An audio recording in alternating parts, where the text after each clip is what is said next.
Hello and welcome to the Spring 2015 Annual Mandatory Staff Meeting. Today is April the 2nd, 2015. We will begin by a simple policy review. There is a right way and a wrong way for things to be done. Some of the most important ones, now our policy book is 1,000 pages long. I have to know them like the back of my hand, but every employee needs to know the most important ones so that we're all on the same page. The first one we review every year is our call-off policy. If there is a situation that occurs where you do have to call off, make sure that you're giving us an 8-hour notice so that we can stay dependable to our clients. Also, make sure that you get your written excuse into our office within 3 business days. If you're going to call off, it shouldn't happen at 5 minutes before your shift every time that you call off. If there's a problem, a lot of times you know the day ahead of time that there's a scheduling problem. Please let us know. Letter B, under our special requests, because summer's coming and because we just got through a nasty winter period, special requests need to be made 14 days in advance. If you're going to be taking a vacation this summer and you need an extended time off, the vacations that we review are for a 7-day period as well, and they must be granted, which means you have to actually request to be off, and then it's reviewed by the president, Dawn Dice, and she will determine whether or not that we can grant that special request, because we can't have 3 employees that work in one house. All 3 employees can't be off on the same day. Our clients come first, and it's very important that we stay dependable to them. Letter C, leaving notes in patients' homes. Normally this isn't an issue, but every once in a while it is. Just a reminder, if you're going to leave a note in a patient's home, to make sure that you call that into the office so that we can pre-approve that note to be left there. It also needs to be signed by the employee that's leaving it, needs to be dated, and the person that you talk to here at the office, their name needs to be on that as well. There are times when it's very important to leave a note in the house, especially if there's a change in the patient's condition. Just make sure that it's called into the office first. That has not changed. Letter D, when you're signing in and out, there's several things to keep in mind. First of all, you want to sign in and out accurate times. If your shift is scheduled 1 to 3, then you make sure that you have it 1:00 p.m. to 3:00 p.m.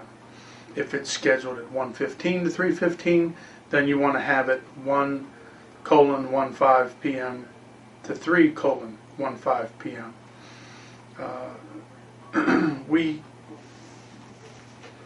We never put numbers on there that are not either double zeros, 15 after, 30 after, or 45. Those are the only 4 numbers that it can end in. We actually had an employee that was writing in military time, the 1,700, 1,800 hours, 1,900 hours. That's never been our policy. It's always Eastern Standard Time. And if someone were to purposefully sign in and out inaccurate times, like if you left early and still signed out, if you left at 2:30 and still signed out that you left at 3 o'clock, that's actually welfare fraud, and that's a criminal offense. An employee that were to do something like that, not only would they be terminated, but the state could actually press charges against that employee. So we're here to protect you. Help us protect you. If you're going to change your time in the home, if you're going to be late, if you're going to be leaving early, then all it takes is a phone call to the office to let us know that, so that we can adjust that time here on the master schedule. You are not permitted to adjust your schedule at all without notifying the office, and in parentheses there it says definitely no military time. Letter E. Employees, whenever we're trying to get a hold of you for your schedules or for any changes in a patient's condition, or if we are trying to cover a shift or maybe even a new client that we pick up. When we call you, make sure that your voicemail is set up on your phone. A lot of times recently, I've made phone calls to employees and it says their voicemail has not been set up yet. If you don't know how to set up your voicemail, go to your phone provider and allow them to assist you in setting up your voicemail. That's extremely important, because I can't waste 2 hours of my day continuing to call an employee whenever I could call one time, leave a message. When that employee gets that message, they call us back. We should get a call back within 1 to 2 hours. If I call an employee at 8 a.m., they shouldn't return my call at 1 or 2 p.m. That isn't how we function. That's never been how we work. A lot of times it's, we don't need you to go or do something. A lot of times we just have a question. The patient may have been at the doctor's office. They may have had some changes recently. And I don't see these patients every day. I'm lucky if I see them once every 3 months. So a lot of times I may just contact you because I have questions about their physical abilities or about their mental changes. And communication is still an extremely important #1 priority. Letter F, that hasn't changed. Clients that are on the floor, we are not permitted to pick a client up off the floor. If you ever were to assist a client off the floor, that's a $200 fine. Automatically, that comes right out of an employee's paycheck. What you are permitted to do is to notify the office. We can notify the family. The family can pick the patient up off the floor.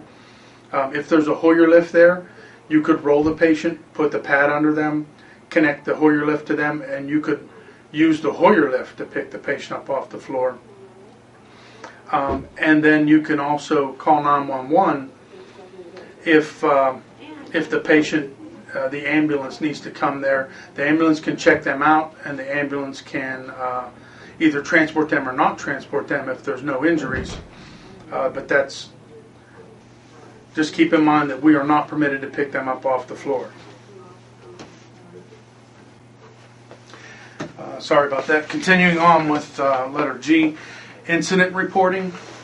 Whenever you're at a patient's home and there is an incident or an injury, including a change in the patient's condition, that has to be brought to the office. There are several things that if you bring it to my attention, I have to follow up with the Department of Health or with the Office of Long-Term Living. A patient that gets injured and they have to seek medical attention. A lot of the reportable offenses are hospital type offenses. A patient that doesn't have utilities in their home, there's a list, and we provided every employee in your employee handbook with that list of what needs to be reported. Letter H, our cell phone policy. As of last year, our policy did change. Cell phones must be turned off. And we have over 100 employees, and I can tell you that once a month I get a complaint in that there's an employee that is at a patient's home, and the whole 2 or 3 hour shift that they're there, or 5 hour shift that they're there, the patient does call in and complain and say the person was on their cell phone the whole time. I just need you to know that when we're in the homes, we're getting paid to be there to provide care and services, including light housekeeping for our patients. That doesn't include being on the cell phone. That policy is not going to change. It is to be turned off. Now, if you step outside to take a break, those breaks should be no more than 5 minutes every hour. Because I've been getting some complaints in recently where someone goes out to take a break and they're outside for 30 to 45 minutes. That should never happen. Anything less than 4 hours is a 15-minute break, Anything more than 4 hours is a 30-minute break, and that's as long as the patient is safe. But please continue to keep your cell phone off. If you do get a break, you can turn your cell phone on and you can check it at that time. Letter I, our light housekeeping. Next to safety, this is the second of most importance. Know what you're not allowed to do when you're in a patient's house. You're not permitted to stand on anything to clean. You're not permitted to get on your hands and knees to clean. You're not permitted to move any heavy furniture to clean. And we only clean for our client. If they have kids and grandkids and neighbors' kids that are coming over, that's not our responsibility. Now, what I do tell all employees is if we're taking care of a husband and the wife is there, if we're going to do laundry for one, we do laundry for both. If we're going to do meal preparation for one, then we're going to do meal preparation for both. Letter J, doctor's appointments. Keep in mind that all doctor's appointments must be called into the office. It's okay for you to ask your clients when their next doctor's appointment is going to be.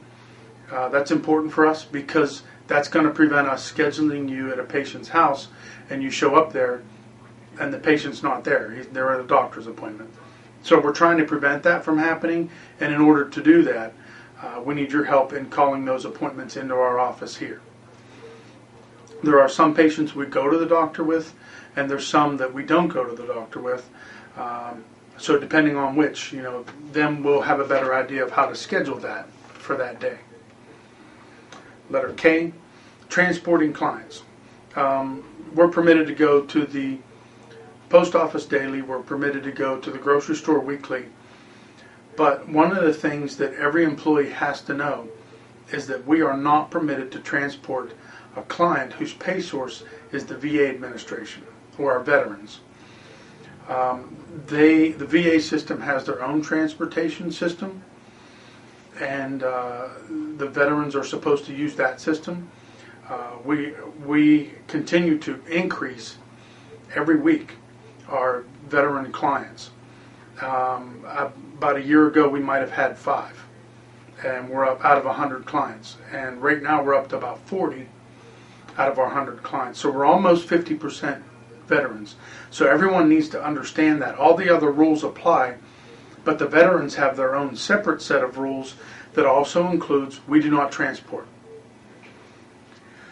Number 2, home care safety, which is our number 1 priority. We cover this every spring staff meeting. First of all is hand washing. When do you wash your hands? And the best answer for that is frequently. Every time you enter a house, before you leave a house, before you make a meal for a client, after you help a client toilet, or if you go to the bathroom yourself, make sure that you're washing your hands. Before or after you apply a Band-Aid to a patient's wound. And if you were to touch your face, or if you were to cough or sneeze and have your hands near your face, those are the times you should be washing your hands. Letter B, the principles of body mechanic, which is very important because I can only protect you so much. You also have to take steps to protect yourself when you're in a patient's home that you don't become injured. The first thing would be, if you are going to carry a heavier object, to carry it close to you, not far away. Make sure when you're standing erect. If you have to bend over to the floor, make sure you bend at your knees and not at your back. Avoid lifting something from the floor. If at all possible, put something on a chair to fill it and then lift it, rather than putting it on the floor to fill it and lift it. If you're going to push something, push near the center. Keep your shoulders up, and you're going to assist a client up in bed by pulling them from the head of the bed. You put the feet up, you put the head down, and you get under their shoulders, preferably with a draw sheet, to scoot them up in bed. You never stand to the side and try to pull, because you will get a sprain, strain, twisting type injury in your back or in your sides or in your ribs or in your shoulder by trying to do that. Letter C is the fire and electrical safety. Fires can happen anywhere at any time. When you're in a client's home, you need to be looking for any bad receptacles that are loose, receptacles that spark whenever something gets plugged into it. one that may be smoking or smell like electrical smoke. If there's bad plugs or where the cord attaches to the plug, that would need to be reported to our office. Or if there's too many things plugged into one outlet, that can also cause a fire. It's a good idea, and we suggest this for every patient, to not only have smoke detectors, but to have a small fire extinguisher in their kitchen. Most fires start in the kitchen area, and if you can put it out within the first 30 seconds to 1 minute, you can save the whole house and save someone's life. Letter D, fall prevention. That's also a huge safety concern. Making sure that the clients are using the right medical equipment, and make sure that when they're up walking, that you're walking with them. If they go to fall and you're walking with them, you're to ease them to the floor. Most importantly, making sure that they don't hit their head. And if you are in a home, you need to make sure that you don't fall. We only go up and down client steps if there's a handrail. Our insurances only permit that. So if you're ever in a home and they have a washer dryer in the basement and there's no handrail, then we don't do the laundry until the family gets a handrail in place. Number 3, when you're calling our office, there's only one number that you call. That's the 724-438-1936. There's about 5 other lines here at the office. Those are all backdoor lines, and when we leave at 4 o'clock, those lines never get answered. They don't get transferred. I don't want you to ever call somewhere and not get a hold of us. So if you're not calling the toll-free number, which rings at the same place, make sure that, and even if you're dialing from a cell phone, that's never long distance, dial the 438-1936 number. Number 4 is our sexual harassment policy. This also is covered every spring, and it's for insurance purposes as well. No form of sexual harassment is tolerated by Twin Oaks Home Care. This includes physical and verbal sexual harassment, as well as sexual innuendos and tasteless or immoral jokes from employees, clients, or their family members. Twin Oaks will follow the disciplinary process if an employee is involved in an incident, and depending upon how severe the infraction, termination may be immediate. Twin Oaks Home Care Management will determine disciplinary actions. That's from employee to employee. What if it's from a client to an employee? You know, we have an elderly male client. He is saying things that are inappropriate, or he's touching an employee inappropriate. The first thing we'll do is address it immediately with the client. If we have to get the family involved at that point in time, I will do that. I will go out to the house and speak to them directly. I will also get their care manager involved, and we may also make some schedule changes to prevent, younger employees going into a home where that might be a situation. But I tell every employee that you need to be defensively in a home. If someone were to say something or do something that's inappropriate, they need to remind them of who they are and why they're here, and it's not for those intentions. That's very important. And the other thing that we can do, because it's a workplace violence type situation, is we don't have to give them a 30-day notice. We don't even have to give them a 10-day notice. And in the past, if a patient touches or says something inappropriate to an employee and it's not corrected immediately, then we can discharge that client from our agency, and we have done that. So it's your responsibility to make sure that if that happens, that it gets brought to my attention so that we can handle it appropriately. Excuse me. Number 5, our Twin Oaks Home Care website. It's been revised recently. If you have any friends that are looking for some hours, we are continuing to grow. We are getting more phone calls every week for services than we've ever gotten, and we've been doing this for 15 years. I'm turning away 3 or 4 cases every week because our staff is at a maximum capacity. So unless we bring some more people in, or unless someone were to pass away or go to a nursing home, I'm not bringing in those new clients.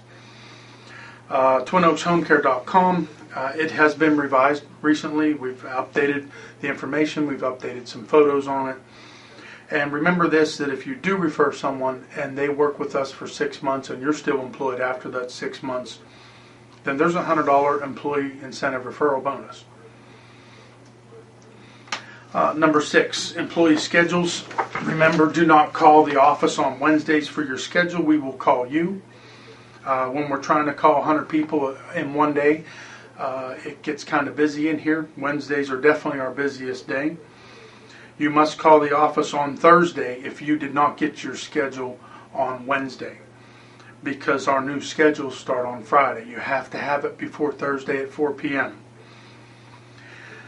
If the patient wants a copy of their schedule, they want to know who's coming up for that next week, then they can also call our office on Thursdays. I ask them not to call before then. That's our policy.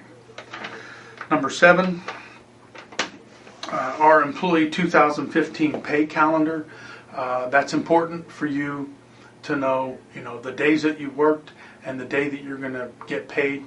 One of the things I didn't mention this time around was direct deposit. Every pay cycle, if people don't have direct deposit, we have paychecks that get lost in the mail. And I absolutely, positively hate when that happens. You have to understand that. I want you to get your check when you're supposed to get your check. If you don't set up your direct deposit, I can't be responsible for that. So either set it up at your local bank, go to Walmart, get the Bluebird card. That way we can load your check right onto a credit card. We've included the 2015 pay calendar in with this agenda for the staff meeting. So make sure that you look at that. Remember that if payday falls on a Saturday, you get paid on a Friday. If it falls on a Sunday, you get paid on a Monday. If it falls on a holiday, you're either going to get paid right before or right after that holiday. And last is our insurance review. We do offer the Aflac insurance. I have it for myself. Every employee that's ever gotten it, and including myself, has benefited from it. It's very inexpensive. Everyone that I know that has used it has benefited a great deal, including myself, from it. When we were in an automobile accident last year, it paid for a lot of the things that we had spent out of pocket for it. It's a reimbursement type insurance. And last, the federal exchange, federal healthcare exchange, that's still available as well online. You only have the beginning of each year to sign up for that if you don't have insurance, or there is a tax penalty that's going to be involved for people who do not have healthcare insurance along the lines of the Affordable Care Act.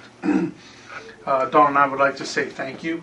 We appreciate every employee, all the hard work and dedication that we do. Our company is still the most dependable company in southwestern Pennsylvania. We have our primary office here in Hopwood. We have 2 satellite offices, one in Carmichael's at the Adult Senior Center, and one in Washington County at the Alpine Bowling Alley. So we are trying to expand, and we're trying to come to those employees so they don't have to travel so far.